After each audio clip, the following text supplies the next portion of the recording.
The boarding announcement echoed through the terminal just as the single dad broke into a hurried walk, his jacket slung over one arm and his son's small fingers gripping his hand. They were late, later than he had hoped, and the fear of missing the flight sat heavy in his chest. This trip mattered more than any other he had taken in his life. It wasn't a vacation or a visit. It was a chance. Maybe the last one. When they reached the gate, the agent glanced at the screen and then at them. "You're just in time," she said. "There's only one seat left together. Very back of the plane." "I'll take it," he said instantly, relief flooding his voice. They hurried down the jet bridge, the sound of engines growing louder with every step. Inside the cabin, passengers were already settled, headphones on, eyes closed, minds elsewhere. The flight attendant pointed them toward the last row. The single dad helped his son into the window seat, buckled him in, then dropped into the aisle seat with a quiet sigh. He leaned back, closing his eyes for a second. His body ached from years of long shifts and sleepless nights.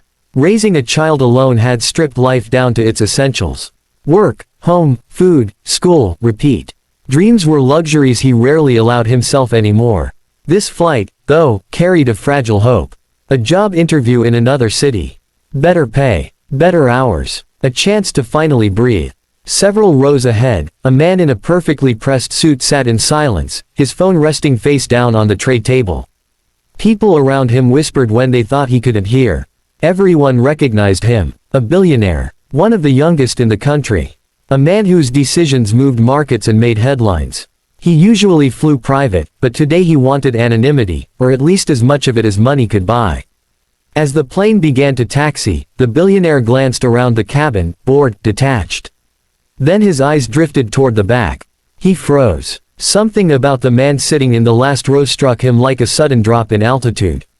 The posture. The profile. The way he leaned slightly toward the child beside him, protective without even thinking about it. His heart skipped hard enough to make him sit up straighter. "No," he whispered to himself. But the more he looked, the more certain he became. That face belonged to someone he had once called family. Years earlier, before the wealth, before the power, there had been two young men sharing a cramped apartment and bigger dreams than they could afford. They worked side by side, pushing each other forward, believing that loyalty mattered more than luck. When an opportunity arose that could only take one of them forward, promises were made. Promises to return. Promises to help. Promises to never forget. One of them kept moving forward. The other stayed behind. The billionaire swallowed, his throat suddenly dry. He had told himself 100 times that the past was unreachable. That life moved on. That success justified the silence. But now the past was sitting a few rows away, wearing a worn jacket and holding onto a child like the world depended on it.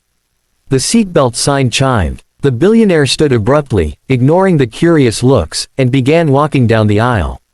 Each step stirred memories he had buried under contracts and achievements. Doubt gnawed at him. What if he was wrong? What if this man wanted nothing to do with him? He stopped beside the last row. The single dad looked up, confusion flickering across his face, followed by something sharper. Recognition. His expression hardened, not with anger, but with guarded surprise. "Well," he said quietly. "Didn't expect to see you here." The billionaire opened his mouth, then closed it again. All the speeches he had practiced in his mind over the years vanished. "I didn't expect to see you either," he finally said. The child looked between them. "Dad, who is he?" The single dad hesitated. "Someone I used to know." That was enough to break the ice, and the illusion that time had erased everything shattered. They spoke in low voices, careful not to draw attention. The billionaire listened as the single dad talked about life after they parted. About working whatever jobs were available. About becoming a father sooner than planned. About responsibilities that didn't wait for perfect timing. There was no bitterness in his voice. No accusations. Just truth. The billionaire felt something unfamiliar tighten in his chest. Regret. Not the abstract kind that fades, but the kind that demands action. He saw what his absence had cost, not just in money, but in years, in support, in shared burdens that had been carried alone.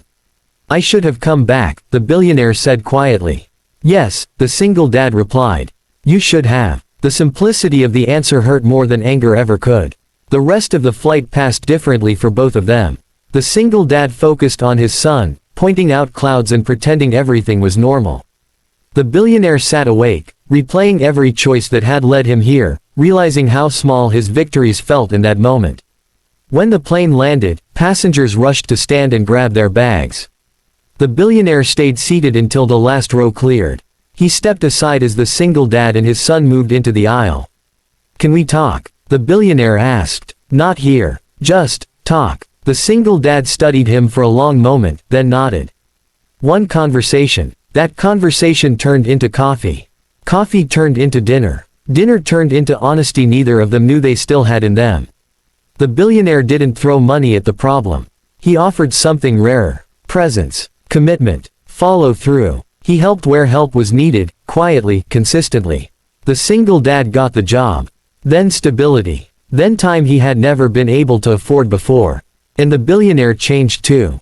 Years later, when asked what moment humbled him the most, he didn't mention deals or losses.